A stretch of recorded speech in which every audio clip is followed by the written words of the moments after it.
உங்களுக்கு ஒரு கதை கேட்க நேரம் இருக்கா அப்படின்னா தொடர்ந்து கேளுங்க. என்னோடய பேர் மான்ட்ரஸார். எனக்கு ஃபார்ச்சுனடான ஒரு ஃப்ரெண்ட் இருக்கான்.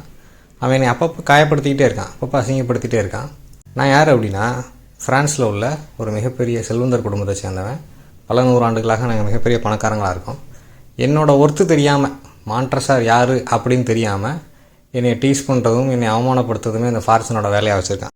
இவனுக்கு ஒரு பாடம் கற்பிக்கணும் அப்படின்னு நானும் ரொம்ப நாளாக பிளான் பண்ணிட்டே தான் இருக்கேன். ஆனால் எப்படி கற்பிக்கிறது, அவனை எப்படி திருத்துறது, இல்லை அவனை எப்படி என்னை அவமானப்படுத்துறது தப்புன்னு சொல்லி ஃபீல் பண்ண வைக்கிறதுன்னு சொல்லி யோசிச்சிட்டே தான் இருக்கேன். அவன் உருவத்தில் ஆள் பெரிய ஆள், அவன்கிட்ட அவனை சண்டை போட்டு ஜெயிக்க முடியாது. ஆனால் அவன் என்னையும் என் குடும்பத்தையும் தொடர்ந்து அசிங்கப்படுத்துனதுக்கு, அவமானப்படுத்துனதுக்கு அவன் ஒரு விலை கொடுத்தே ஆகணும். அது எப்படி பண்ணலாம் அப்படின்னு சொல்லி நானும் ரொம்ப நாளாக பிளான் பண்ணிகிட்டே இருக்கேன். ஆனால் இந்த பிளான் வேறு யாருக்கும் தெரியக்கூடாது. இது ரெண்டாவது நபர் அறியாமல் தான் செய்யணும். ஏன்னா இன்னொருத்தட்ட நான் சொல்லிவிட்டு அவனை ஏதோ ஒன்று பண்ணுறேன் அப்படின்னா என்னால் பண்ணி என் மேலே போலீஸ் கேஸ் ஆயிரும் இல்லையா. அதனால் நான் ரொம்ப நாளாக யோசிச்சுட்டே இருக்கேன், எப்படி இவனை பழி வாங்கலான்னு சொல்லிட்டு. அவனுக்கு இருக்கக்கூடிய ஒரே ஒரு வீக்னஸ், அவன் நல்லா தண்ணி அடிப்பான். தண்ணினா ஒயின் குடிப்பான், நிறையா குடிப்பான். அவன் என்ன நினச்சிட்ருக்கான் அப்படின்னா, அவனுக்கு தான் ஃப்ரான்ஸ்லேயே ஒயின்களை பற்றி மிக அதிகமாக தெரியும்னு நினச்சிக்கிட்டு இருக்கான். அவன் ஒரு ஒயின் டேஸ்டர் லெவலுக்கு அவனுக்கு ஒயினை பற்றின அறிவு இருக்குன்னு நினச்சிட்ருக்கான். அப்போ இதை தான் நான் பயன்படுத்திக்கணும்னு சொல்லி முடிவு பண்ணேன். ஒரு நாள் என்னோடய வீட்டு வேலைக்காரங்கிட்டலாம் சொன்னேன், இந்த மாதிரி நான் ஒரு இடத்துக்கு போயிட்டு நாளைக்கு காலையில் தான் வருவேன், அது வரைக்கும் வீட்டை பத்திரமா பார்த்துக்கோங்கன்னு சொல்லிட்டு. ஏன் அப்படி சொன்னேன் அப்படின்னா, நான் அங்கேருந்து கிளம்புன உடனே இந்த வேலைக்காரங்க நாய்கள்லாம் எங்கேயாவது ஓடி போயிருன்னு எனக்கு தெரியும். நான் அப்படி சொல்லிவிட்டு நான் ஃபார்ச்சுனோட தேடி போனேன். என் நல்ல நேரம் அவன் எதிர்த்தாப்புலேயே வந்தான். ஏற்கனவே பயங்கர போதையில் இருந்தான். போதையில் இருந்தவன் எங்கே போகிறேன்னு என்கிட்ட கேட்டான். நான் சொன்னேன், இந்த மாதிரி எனக்கு ஒரு கேஸ்க்கு நிறையா அமன்டில்லாடோ அப்படின்ற ஒயின் கிடச்சிருக்கு, அதனால் லுக்கரேசி அப்படின்ற ஒரு ஃப்ரெண்டை தேடி போயிட்டுருக்கேன். அவனுக்கு தான் ஒயினை பற்றி நல்லா தெரியும், அதனால் அவனை கூப்பிட்டு இது ஒரிஜினல் தானா அப்படின்னு செக் பண்ணுறது போய்கிட்டு இருக்கேன்னு சொல்லி சொன்னேன். அவன் சொன்னான், லுக்கரேசிக்கு என்ன தெரியும், நான் இருக்கேன், எனக்கு தெரியாதா, அவனை போய் நீ தேடிக்கிட்டு இருக்க, வா நான் வரேன் அப்படின்னு சொல்லி என் கூட வந்தான்.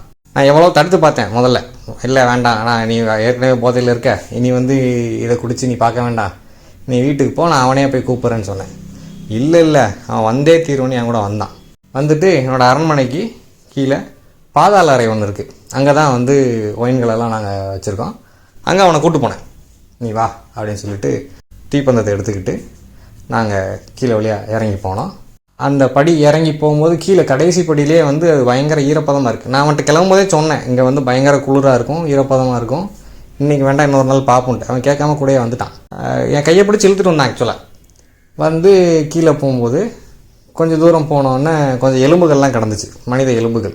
அது வேறு யாரோடதும் இல்லை, எங்களோட முன்னோர்களை நாங்கள் அங்கே தான் அடக்கம் பண்ணியிருக்கோம். மார்ச்சுரியில் வைக்கிற மாதிரி தான் அடக்கம் பண்ணியிருக்கோம். அந்த சுவர்கள் பெயரும்போது அவங்க எலும்புகள் கீழே விழுந்து கிடக்கும்.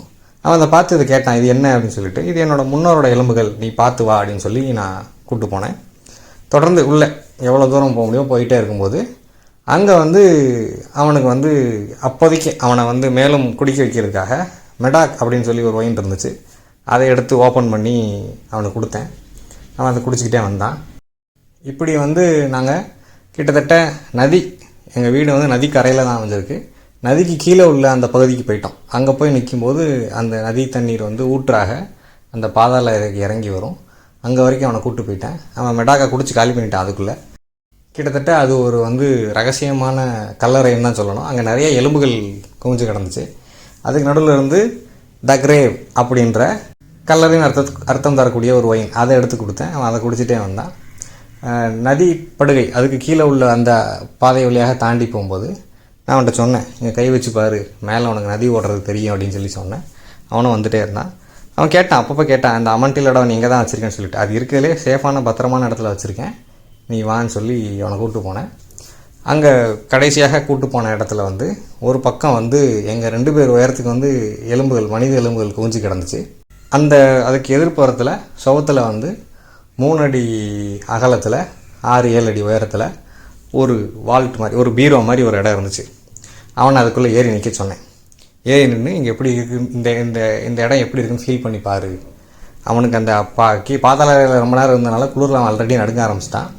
அவன் அதில் ஏறி நின்ன உடனே அந்த சுவரோட 2 பக்கமும் 2 விலங்குகள் இருந்துச்சு, கை விலங்கு. அதை எடுத்து அவன் கையில் மாட்டிட்டு அவன் சிரிச்சு தான் இருந்தான். என்ன விளையாட்டுது, சரி வா சீக்கிரம் போவோம், அந்த அமன்டில்லா குடிச்சு பார்ப்போம்னு சொல்லி சொன்னான்.